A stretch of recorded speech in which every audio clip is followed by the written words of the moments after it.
திமுக காரவங்களுடைய மிகப்பெரிய கொண்டாட்டம் தற்போது நிகழ்ந்து கொண்டிருக்கு ஒரு பக்கம். இன்னொரு பக்கம் தமிழ்நாட்டினுடைய அமைச்சரவையில மாற்றம் ஏற்படக்கூடிய அளவிற்கான ஒரு ஒரு சம்பவம் ஒண்ணு நடந்திருக்கு அப்படின்னு தற்போதைக்கு ஒரு செய்தி வந்திருக்கு. இதெல்லாம் எதனால அப்படின்னு இந்த காணொளியின் வாயிலா பார்க்க இருக்கிறோம்.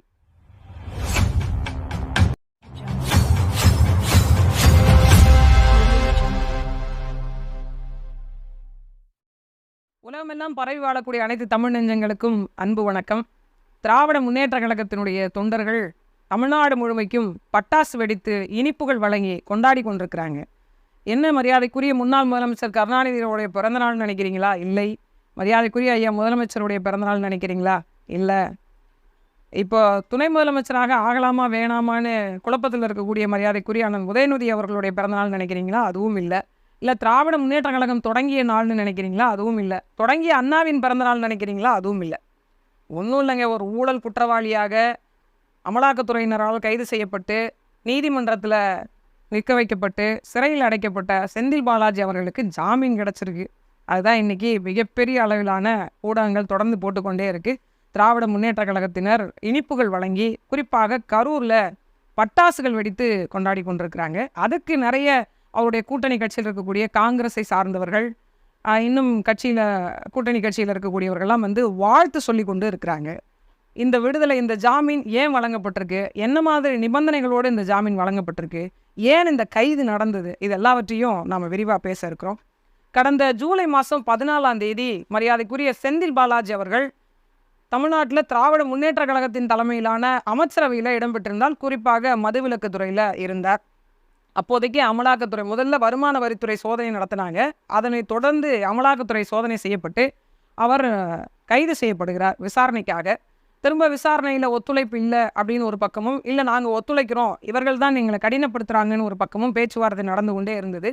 தொடர்ந்து அவர் விசாரணைக்கு அழைத்து கொண்டு தான் இடல்ல உடல்நிலை முடியாமல் போச்சு. திரும்ப அவருடைய நீதிமன்ற விசாரணைக்காக நீதிமன்ற காவலில் அடைக்கப்பட்டார். கிட்டத்தட்ட 15 மாதம் 1.25 ஆண்டு காலம் அவருக்கு மாறி மாறி ஜாமீன்களும் ஒவ்வொரு நீதிமன்றத்திலும் கேட்கப்பட்டது.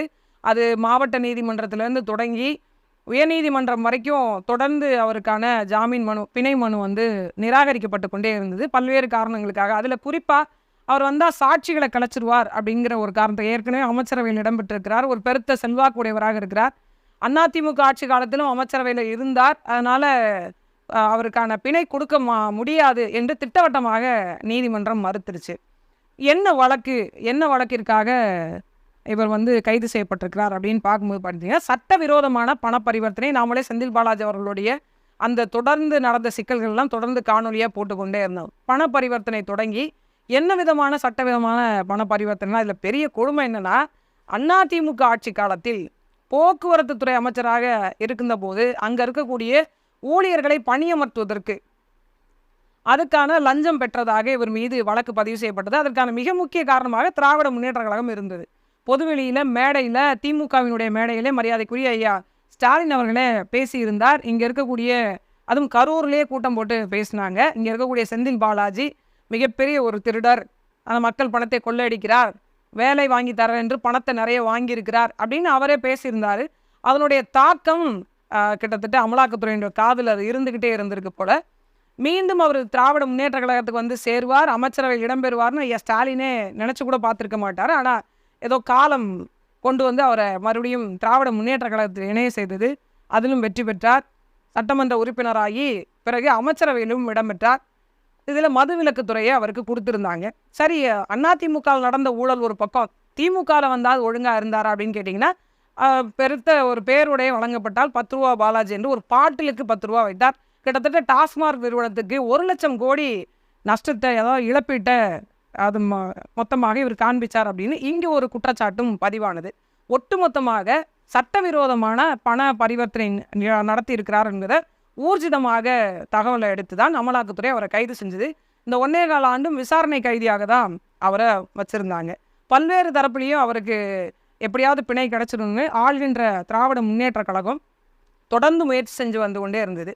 இன்னொரு பக்கம் அவர் அமைச்சரவையிலிருந்து அவரை தூக்க முடியாமல் இலாக்கா இல்லாத அமைச்சராக தொடர்ந்தார் அப்படின்னு இது இவங்களுக்கு இவர் இப்படி ஒரு மரியாதை கொடுத்தே ஆகணும், இல்லை அப்படின்னா நமக்கு திராவிட முன்னேற்ற கழகத்தில் பல்வேறு சிக்கல் வரும். ஏன்னா ஒட்டுமொத்த பண குவியலாகவும் மரியாதைக்குரிய செந்தில் பாலாஜி இருந்ததாக கருத்துக்களும் சொல்லப்பட்டது. அதனால் அவரை காப்பாற்றுகின்ற விதமாக அவர் கட்சியை காப்பாற்றணும் அப்படிங்கிற காரணத்துக்காகவும் அவரை இலாக்கா இல்லாத அமைச்சராகவும் வச்சுருந்தாங்க. ஒரு கட்டத்துக்கு மேலே அதையும் நீடிக்க முடியாத சூழ்நிலையும் அவர்களுக்கு பெரிய நெருக்கடியும் திராவிட முன்னேற்ற கழகத்துக்கு இருந்து கொண்டே இருந்தது. இந்த நிலையில தான் இன்னைக்கு மரியாதைக்குரிய செந்தில் பாலாஜி அவர்களுக்கான பிணை கிடச்சிருக்கு, அதாவது ஜாமீன் கிடச்சிருக்கு. பல நிபந்தனைகளோடு உச்சநீதிமன்றம் இந்த ஜாமீனை கொடுத்துருக்கு.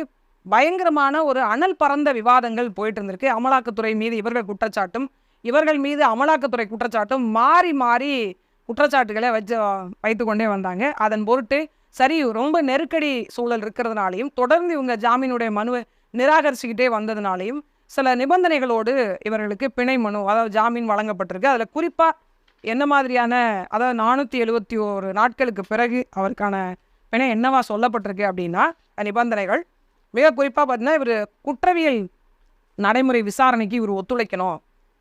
அது மிக குறிப்பாக ஒவ்வொரு விசாரணையின் போதும் ஒரு குற்றவியல் நடவடிக்கையில் ஈடுபட்டவங்களுக்கான விசாரணை நாள் முதல்ல குறிப்பிட்டுவாங்க. அந்த நாளின் போது அவங்க போய் அங்கே ஆஜராகணும், அவங்களுடைய தரப்பினுடைய விசாரணைக்கான முழு ஒத்துழைப்பையும் கொடுக்கணும் அப்படிங்கிற முதல் கட்ட நிபந்தனை வழங்கப்பட்டிருக்கு. ரெண்டாவதாக, அமலாக்கத்துறை முன்பு திங்கட்கிழமையும் வெள்ளிக்கிழமையும் நேரடியாக போய் மரியாதைக்குரிய செந்தில் பாலாஜி அவர்கள் ஆஜராகணும் அப்படின்னு சொல்லியிருக்காங்க. இந்த 2 நாட்கள் வாரத்தில் அவருக்கான விசாரணை நடக்கும். மறு அறிவிப்பு வரும் வரை திங்கட்கிழமையும் வெள்ளிக்கிழமையும் மரியாதைக்குரிய செந்தில் பாலாஜி அவர்கள் கட்டாயமாக போய் அமலாக்கத்துறை முன்பு ஆஜராகி அவருடைய விசாரணைக்கு ஒத்துழைக்கணும். மூன்றாவதாக 25 லட்சம் ரூபாய் பணம் வந்து பிணைய தொகையாக செலுத்தணும் அப்படின்னு சொல்லிட்டு மூன்றாவது கண்டிஷன் கொடுத்துருக்காங்க. நாலாவது, சாட்சிகளை ஒருபோதும் கலைக்கக்கூடாது. இவர் சட்டத்திற்கு விரோதமான எந்த செயல்களையும் ஈடுபடக்கூடாது. ஏற்கனவே சாட்சிகளாக இருக்கிறவங்கள மிரட்டுறதோ அல்லது அவங்கள பின்வாங்க செய்கிறதோ இந்த மாதிரியான வேலைகளை செய்யக்கூடாது. குறிப்பாக வெளிநாடு செல்லக்கூடாது என்று பல்வேறு நிபந்தனைகள் இவருக்கு விதிக்கப்பட்டிருக்கு. இதில் அடுத்த கட்டமாக என்ன ஒரு பேச்சு ஓடிட்டுருக்கு அப்படின்னா, திமுகவினுடைய அமைச்சரவையிலே மாற்றம் வரும். இந்த நிபந்தனைகளோடு வெளிவந்திருக்கவருக்கு எப்படி அமைச்சரவையில் இடம் தரலாம் அப்படின்னு தமிழ்நாட்டு மக்களுக்கு இருக்கிற கேள்விகள் மாதிரி நமக்கும் கேள்வி எழும்பும்போது, அங்கே இருக்கக்கூடிய அவர் தரப்பு வழக்கறிஞர் என்ன சொல்கிறார் அப்படின்னு கேட்டிங்கன்னா, இல்லைங்க, உச்சநீதிமன்ற இந்த ஜாமீன் தொடர்பான வழக்கினுடைய தீர்ப்பில் குறிப்பிட்டு இவர் அமைச்சராகுவதற்கு எந்த விதமான தடையும் சொல்லப்படலை. அப்படி சொல்லப்பட்டிருந்தால் மட்டும்தான் அமைச்சர் பதவி இவருக்கு கொடுக்கப்பட மாட்டாது அப்படின்னு சொல்லிட்டு வழக்கறிஞர் பேசுகிறார். ஆனால் உண்மையிலேயே யதார்த்தமாக சட்டத்தை அணுகக்கூடிய ஒரு சாமானிய மக்களாக நமக்கு என்ன கேள்வி எழும்புது அப்படின்னா, ஒரு அமைச்சரவையில் இடம்பெற்றிருக்கக்கூடிய ஒரு அமைச்சர் தேசிய கொடியை வண்டிக்கு முன்னாடி போட்டுக்கிட்டு, அதாவது இந்திய ஒன்றியத்தினுடைய கொடியை வைத்துக்கொண்டு ஒரு மக்களுடைய பிரதிநிதியாக இருக்கக்கூடியவர் வாரத்திற்கு 2 நாள் விசாரணை கைதியாக அமலாக்கத்துறை முன்பு அமர்ந்து விசாரணை நடத்தக்கூடியவராகவும் விசாரணையை ஏற்றுக்கொண்டு அதுக்கு பதில் சொல்லக்கூடியவராகவும், இன்னொரு பக்கம் குற்றவியல் நடைமுறை விதிகளுக்கான விசாரணையின் போதும் ஆஜராகக்கூடிய ஒருத்தர் எப்படி மக்களுடைய பிரதிநிதியாக இருக்க முடியும் என்ற தார்மீக கேள்வியும் அந்த சட்டத்தினுடைய ஆலோசகர்களுக்கும் திராவிட முன்னேற்ற கழகத்துக்கும் நமக்கு கேள்வி எழும்புது. ஒட்டுமொத்தமாகவே தமிழ்நாட்டில் இன்னைக்கு இப்படி ஒரு வெற்றி கொண்டாட்டத்தை திராவிட முன்னேற்ற கழகமும் கூட்டணி கட்சிகளும் செய்து அப்படின்னா, தமிழ்நாட்டில் தான் ஊழல் இந்த அளவுக்கு மலிஞ்சு போச்சு அப்படிங்கிறது தான் நாம் யதார்த்தமாக பார்க்க முடியும். ஒரு ஊழல் குற்றவாளி, அதுவும் கடந்த ஆட்சி காலத்தில் நடந்த குற்றத்தை இவர்களே வெளியில் கொண்டு வந்து அந்த வழக்கிற்கு காரணமாகவும் அமைஞ்சிட்டு, இல்லை அவர் எங்கள் கூட வந்துட்டார், இப்போ அவர் வந்து எந்த விதமான அப்பழுக்குமற்ற ஒரு சுத்தமான மனிதராக மாறிவிட்டார் அப்படின்னு பேசுறது ஒரு பக்கம் நமக்கு வியப்பாக இருந்ததோ, அதை விட கூடுதல் வியப்பாக இருக்குது இப்படி வாரம் போயிட்டு இந்த கண்டிஷன் பெயிலில் கையெழுத்து போடுறதை நம்ம சொல்லுவோம் இல்லையா வழக்கில்.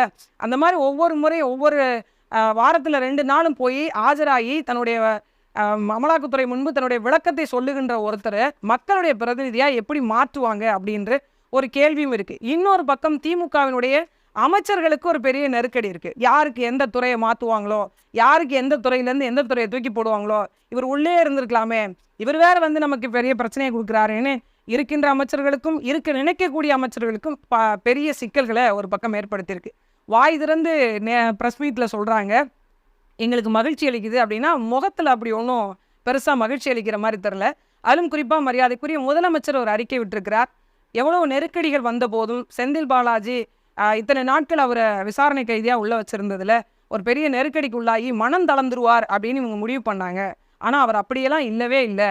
இன்னும் மன முதிர்ச்சியோடு இன்னும் ஊக்கத்தோடு வெளியில் வரக்கூடிய எனது அன்பு நண்பரை வரவேற்க நான் காத்திருக்கேன். இந்த மாதிரியான ஒரு சூழல்லாம் எந்த நாட்டிலேயாவது நடக்குமா? ஒரு ஊழல் குற்றவாளியை மக்கள் பணத்தை கொள்ளையடிச்சவரை ஒரு போக்குவரத்து துறை தொழிலாளர்கள் என்ன கோடீஸ்வரர்களா? மொத்தமாகவே அவங்களுடைய 10 வருட சம்பளத்தை மொத்தமாக வாங்கி அதை அந்த காசை கொடுத்தா தான் உனக்கு வேலைன்னு சொல்லி ஒரு போக்குவரத்து ஊழியர்கிட்ட, ஒரு சத்துணவு ஊழியர்கிட்ட 5 லட்சம் 10 லட்சம்னு காசை வாங்கி கொள்ளையடித்து 300 கோடி ரூபாய்க்கு வீடு கட்டின ஒருத்தரை வரவேற்பதற்கு தமிழக அரசு காத்திருக்கிறதாக தமிழக அரசனை ஆட்சி செய்து கொண்டிருக்கக்கூடிய தமிழ்நாட்டினுடைய முதலமைச்சர் பேசுவது எவ்வளவு வருத்தத்துக்குரியதாக இருக்குது. அவர் எடுத்திருந்த ஒவ்வொரு பணமும் ஒவ்வொரு மக்களுடைய வியர்வை துளி, அவங்களுடைய ஒட்டுமொத்த உழைப்பை மொத்தமாக சுரண்டி அவர் தன்னுடைய சொந்த வாழ்க்கைக்கு பயன்படுத்தி கொண்ட அந்த ஊழல் குற்றவாளிகளை வரவேற்க திராவிட முன்னேற்ற கழகத்தின் தலைமையிலான அரசு தயாராக காத்து கொண்டிருக்கு. அதைவிட இதே ஊழல் குற்றவாளிகளுக்கு சிவப்பு கம்பள வரவேற்பு அளித்து அமைச்சரவையிலும் இடம் தர திராவிட முன்னேற்ற கழகம் தயாராகிறது. இது ஒன்று நமக்கு புதிது ஒன்றும் இல்லை. மரியாதைக்குரிய ராசா அவர்கள் 1.25 வருஷம் கிட்டத்தட்ட விசாரணை கைதியாக இருந்தார். மரியாதைக்குரிய கனிமொழி அவர்கள் இதே போன்று தான், அவங்களும் 8-9 மாத காலம் சிறையில் இருந்தாங்க. வந்தவங்களுக்கெல்லாம் எம்பி பதவி, வந்தவங்களுக்கு எல்லாருக்கும் அமைச்சர் பதவி. திமுகவில் அமைச்சரவை விளம்பரம்னு வேறு ஒன்றும் செய்வேணாம், களவாடணும், ஜெயிலுக்கு போயிடணும், போயிட்டு வந்தால் அமைச்சர் பதவி, கௌரவ போஸ்ட்டு. இப்படி தான் இன்றைக்கு இருக்கக்கூடிய ஆட்சி அதிகாரம் இருக்குது. இதில் ஒன்று தான், இந்த மாதிரியான ஒரு மோசமான போக்கை தமிழ்நாட்டு மக்கள் நீங்கள் விரும்புகிறீர்களா? யாரெல்லாம் திருடர்களாக இருக்கிறார்களோ அவர்களுக்கு மாலை அணிவித்து மரியாதை செய்து அமைச்சரவையில் இடம் தருவதற்குத்தான் தமிழ்நாட்டு மக்கள் விரும்புகிறாங்களா? மக்கள் பணத்தை கொள்ளையடிப்பவர்களுக்கு மட்டும்தான் இங்கு மரியாதையா? இப்படித்தான் இந்த சூழல், யதார்த்த களம், நிலம், வளம், உரிமை சார்ந்து போராடிய தமிழ்நாட்டில் இப்படித்தான் நிலவ வேண்டுமா என்ற கேள்விதான் ஒரு சாமானிய மக்களாக நமக்கு இருக்குது. செந்தில் பாலாஜியுடைய பிணை மனு, அவர் ஏற்கனவே உடல்நலம் பாதிக்கப்பட்டிருந்தார், அதனால் அவருக்கு வழங்கப்பட்டிருக்கிறது, இல்லை அவருடைய உடல்நலத்தை பாதுகாப்பதற்காக வழங்கப்பட்டிருக்கிறது என்று வழங்கியிருந்தால் கூட நமக்கு ஒரு பக்கம். இன்னொரு பக்கம் என்ன அப்படின்னா, நாங்கள் பெருசாக சட்ட போராட்டம் நடத்தணும், எங்கள் போராட்டத்துக்கான வெற்றி, இன்னொருத்தர் பேசியிருக்கிறார், எங்கள் நியாயத்தின் பக்கம் கிடைத்திருக்கக்கூடிய வெற்றி, இன்னும் நீதி வழங்கப்படலை, இன்னும் தீர்ப்பு வழங்கப்படவில்லை. இது என்னென்னா ஜாமீன் மனு, ஒரு பிணை மனு வேண்டி அவங்க விண்ணப்பிச்சிருந்ததுக்கான 3 நீதிபதிகள் அமர்வு இந்த பெஞ்ச் கொடுத்துருக்குறாங்க. இந்த சரி 1.25 ஆண்டு காலம் தொடர்ந்து இவங்க பிணைக்கு கொடுத்து கொண்டே இருக்கிறாங்க, அவர் உடல் நலத்தையும் கருத்தில் கொண்டு இந்த மாதிரியான சிக்கல்களுக்கு தீர்வு காண வேண்டும் என்பதற்காக இன்னும் தீர்ப்பு வழங்கப்படாமல் பிணை தான் வழங்கப்படுது. பிணைக்கே நீங்கள் லட்டு கொடுத்து கொண்டாடுறீங்க, இன்னும் தீர்ப்பு எப்படி வரும்? அந்த தீர்ப்பின் போது நாம் எப்படிப்பட்ட கொண்டாட்டங்களை செய்ய போகிறோம் அப்படிங்கிற கேள்வியும் இருக்குது.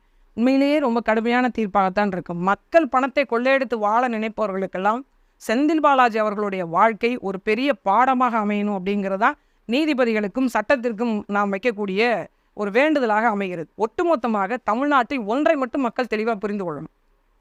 தொடக்க காலத்திலிருந்து இன்று வரை தமிழ்நாட்டில் ஊழல் நிறைந்தவர்களை மட்டுமே ஆட்சி அதிகாரத்தில் அமர்த்திவிட்டு சரியான நலத்திட்டங்கள், சரியான உரிமைகள் மக்களுக்கு கிடைக்கும் என்பதை எதிர்பார்ப்பது மிகப்பெரிய ஒரு பைத்தியக்காரத்தனம், ஏமாற்றத்தனம்.